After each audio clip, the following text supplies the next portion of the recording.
అధికార యంత్రాంగం మొత్తం కూడా తీసుకొని ఇక్కడ మనకు ఏదైతే స్థలం పరిశీలించి బునియాది కానీ కాదా ఎక్కడికి అయితే పోతుందో అక్కడికి వచ్చి పరిశీలించి ఏ విధంగా ఇక్కడికి పోతుందో చూసి రైతులు మనందరితో మాట్లాడి ఒక పర్యవేక్షణ చేసి పరిశీలించి ఒక పరిష్కారం చూపెట్టే విధంగా ఇక్కడికి వచ్చిందంటే ఇది చాలా గొప్ప విషయం అని చెప్తాము. ఇది ఎప్పుడు కూడా ఇట్లా జరగకుండొచ్చు. ఇది ప్రజాపాలన సందర్భంగా చెప్తున్నాం. మన దగ్గరగా వచ్చి మన సమస్యలు వినే కార్యక్రమం చేస్తున్నాం. మంత్రులకు మరొకసారి నమస్కరిస్తున్నాం. ఈ యొక్క విషయంలో మీకు ముందుగా చెప్పాలి, ఆ మధ్య కాలంలో గత నెల 2 నెలలకెళ్ళి మేము పేపర్లు చూస్తున్నాం.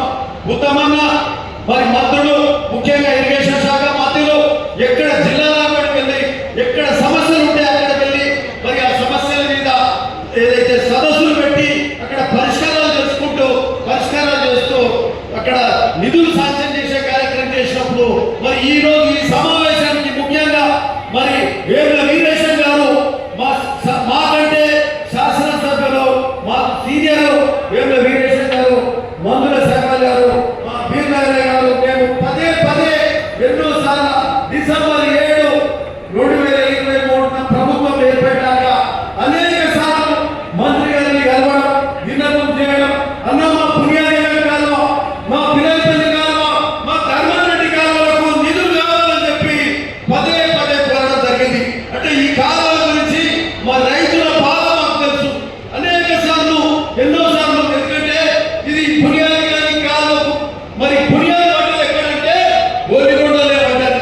ఒల్లిగొండలో ఏదైతే పుణ్యాది గారి చెరువు ఉందో నాడు పురుషోత్తం రెడ్డి గారు ఉన్నప్పుడు 2006లో దానికి శంకుస్థాపన చేసే కార్యక్రమం మొదలైంది. నాడు మా మండలంలో రేపాక రమేష్ రెడ్డి ఉంటే పురుషోత్తం రెడ్డి గారు మేమందరం కూర్చొని రైతులు అందరం కూర్చొని మాకు ఆ విధంగా నీళ్ళు వస్తలేవు, మాకు నీళ్లు కావాలని చెప్పి నాడు మొదలు పెడితే జలయజ్ఞంలో భాగంగా మరి రాజశేఖర రెడ్డి గారి ప్రభుత్వంలో అప్పుడు నిధులు రావడం కాలువ కొంత మేర ముందు పోయింది.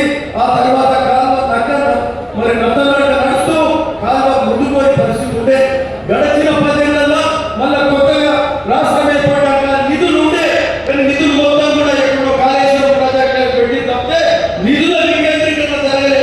నిధులు అంతా వాళ్ళకి నచ్చినట్టుగా ఎక్కడ వెళ్ళి అక్కడ పెట్టు, లక్షల కోట్లు పెట్టి ఊరే ప్రాజెక్టు కట్టి తప్పితే ఇక్కడ ఒక 500 కోట్లు అవసరం ఉంది, వీళ్ళకి ఇస్తే ఇక్కడ సంబంధించిన సాగునీరు కాలాలు అయిపోతాయనే ఆలోచన వాళ్ళు చేయగలరు.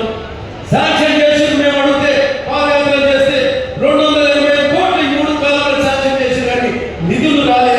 అరకొర నిధులు శాంక్షన్ చేస్తే సంవత్సరానికి ఇదే పుణ్యాది కాలువకు 10 ఏళ్లలో 30 కోట్ల రూపాయలు వస్తాయి. 30 కోట్ల రూపాయలు వస్తే సంవత్సరానికి 3 కోట్లు రావు. ఆ 3 కోట్లు జేసీబీలకు కిరాయిలు, అధికారులకు జీతాలు ఉంటారు. సరిపోని పరిస్థితి ఉంటే కాలువలు ఎట్లయితే అంటే ప్రభుత్వానికి శాంక్షన్ చేయాలి, ఇరిగేషన్ కెనాలకు శాంక్షన్ చేయాలి, ఆ కాలువలు కంప్లీట్ చేయాలంటే కాంట్రాక్టర్లకు నిధులు ఇవ్వాలి. ఒక మంచి కాంట్రాక్టర్ ఉండాలి, దానికి సంబంధించిన నిధులు విడుదల చేస్తే ఆ సాగునీరు కాలువలు అయితే శాంక్షన్ అయ్యి నిధులు లేకపోతే ఎక్కడ తాగే పరిస్థితి అది గడిచిన 10 ఏళ్ళలో జరిగింది.